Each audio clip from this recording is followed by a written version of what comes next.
I always had good grades in high school, was home on time, cleaned the house, etc. I never had problems with my parents before this. I went to med school, still living with parents when I was 20. I dated someone who was 23. Dad was against this because he does not believe in dating people far older than you, so like don't date far from your own age.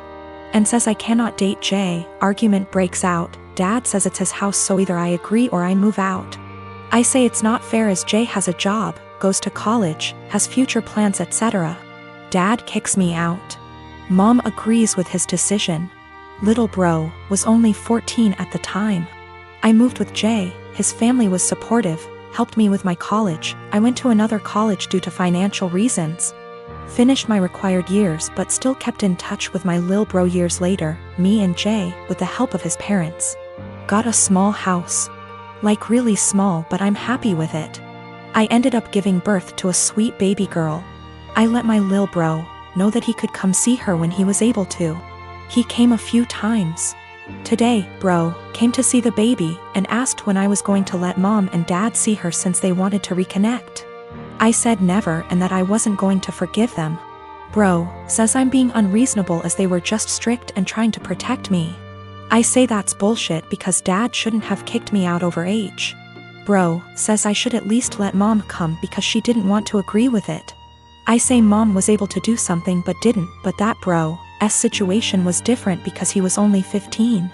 Bro is upset because he says mom and dad regret their decision and just want to reconnect and that I am dragging this entire situation. I told him that if he thinks I'm dragging it out, then he can stay out of my life too.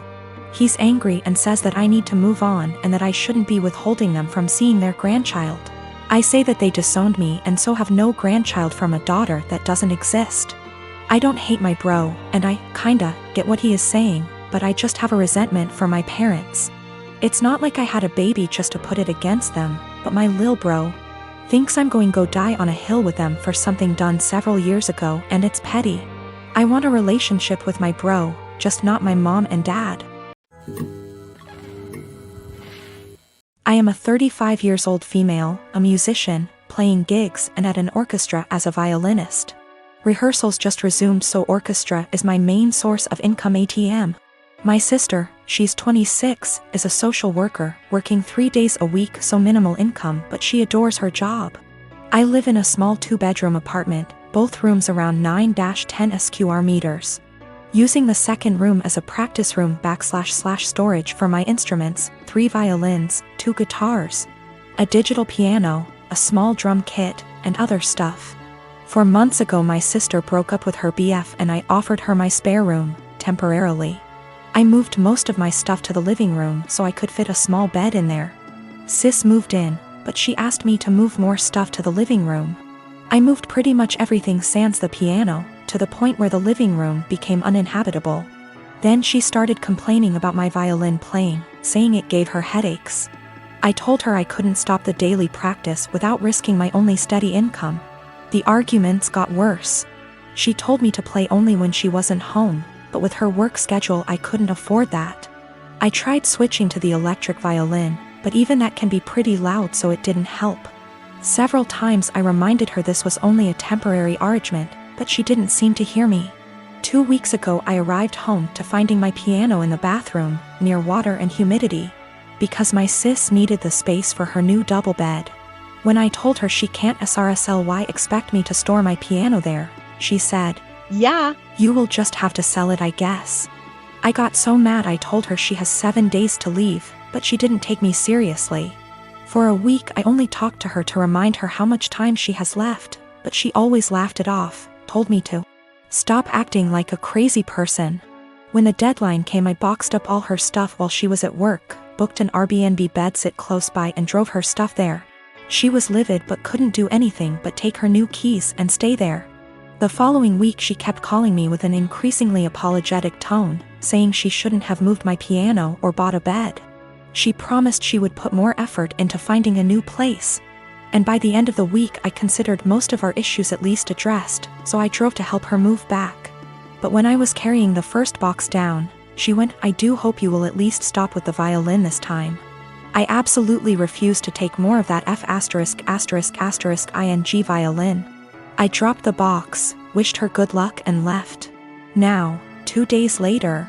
On one hand, it feels like a huge overreaction to leave my own sister literally homeless because of an argument about the violin. I know she cannot afford to stay there, but on the other hand, I have no plans to allow her back here, because I feel she would just continue crossing boundaries and never leave. My mom left my dad when I was 17, I'm 29 now, and had a new boyfriend literally straight away. We all suspected that she was cheating with this dude beforehand, but there was never any proof, and she even to this day refuses to admit it. She had 2 more kids with this guy. When my mom and dad broke up, I moved out to live with my dad, who had moved back in with his parents. The major reason for this was because she told me to leave as I kept fighting with her new dude. I really did not want to deal with a new guy in my mom's life, and I was really upset that she didn't give a shit about how much pain my dad was in. When she told me to leave, something in me changed, and I am still unable to forgive her. That solidified BC. My 14-year-old sister stayed with my mom for a year and then begged to come and live with my dad because she hated it so much at my mom's place. And my sister and mom were close, so for my sister to feel that way, it must have been bad. Since I was 18, my grandparents kept pushing me to start a business. BC. I liked to tinker and had built a few specialized tools for a niche construction industry that my dad was in, and they saw potential in me. They gave me a lot of money as an investment. Actually, their mortgaged their house, that's much they believed in me, and basically, I majorly lucked out and managed to land some national contracts at 24 that turned into more than a few millions of dollars over a few months when the business boomed. The profit trajectory has risen since then, and basically, I'm living a life I never thought would be for a schmuck like me. I moved my dad, sister, and grandparents out to the East Coast a couple years back, and we've started a new life. I am surrounded by people who see and saw the best in me, and I'm grateful so much. BC. I was seriously messed up after my mom blew our family apart. For the last couple years or so, my mom has been on my case to reunite with her. She is getting increasingly more insistent that I go visit her and her boyfriend and kids, and keeps trying to guilt trip me because my sister has a much more privileged life now and my younger 2 half-siblings don't. She keeps telling me that even if I don't forgive her, I should look out for the kids as they're innocent in all this. She made her bed and she can lay in it, but the guilt eats me alive sometimes. I just can't forgive her though. I have a friend from high school who has a teenage daughter that recently started having fainting spells. I remembered that my nephew had this issue as a child and texted in Messenger to ask my older sister about what they found out about him and if it sounded like my friend's daughter. I asked via text because she is pretty busy. She answered that he still has it and it's a condition he has with anxiety and it overwhelms his heart sometimes. An hour or so later, she started talking, again, via text, about how her son and daughter, both young adults now, are mentally handicapped and have psychotic episodes, saying that the daughter totally made up the flea issue they had in their house and her mental issues caused her to break out in hives. This made me confused as I've been with her kids and even took my niece on vacation with us so she could ride the slides with my husband. Not my thing anymore, and she was perfectly fine. Well, an hour later my sister texted me saying all of that was not her. After she had told me about her son's anxiety issue, she had went to work and her husband. Yes, her husband had pretended to be her and even Googled all this BS up. I already had issues with her husband. He has lied and has had other issues before. To say I was angry is an understatement. Her husband, who is not her children's father, was bad-mouthing and telling me her kids are mentally unstable. Carl already has a past of being like this to her kids, and my sister went along with it.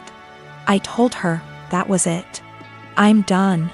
I went no contact for the past month, although I kept in touch with the kids. She has a younger son, age 15, and he does not get along with her husband, either. I told the elder too what he had said, so they had a heads up. My sister defended him initially but apologized 2 days ago. I told her that her husband needs to apologize for himself, though. He is a grown man. Until then, my kids and husband will not be attending anything outside of holidays at my mom's house, their neighbors. My mom can visit or I can visit her, but my kids will have nothing to do with her husband. Even after the apology, he will not be family to me or mine. He is deeply homophobic, drunk every time we visit, and racist. He is the reason my sister is not someone I want to raising my kids if something happened to us. My mom told me I should let it go, because family, but my husband backs me 100%. He claims he thought I knew it was him because they share a FB account. He was looking at other women's accounts and talking to them. So my sister insisted they share an account so he would not do that. Even if it were him not pretending to be my sister. He was spreading lies about two people I care for deeply.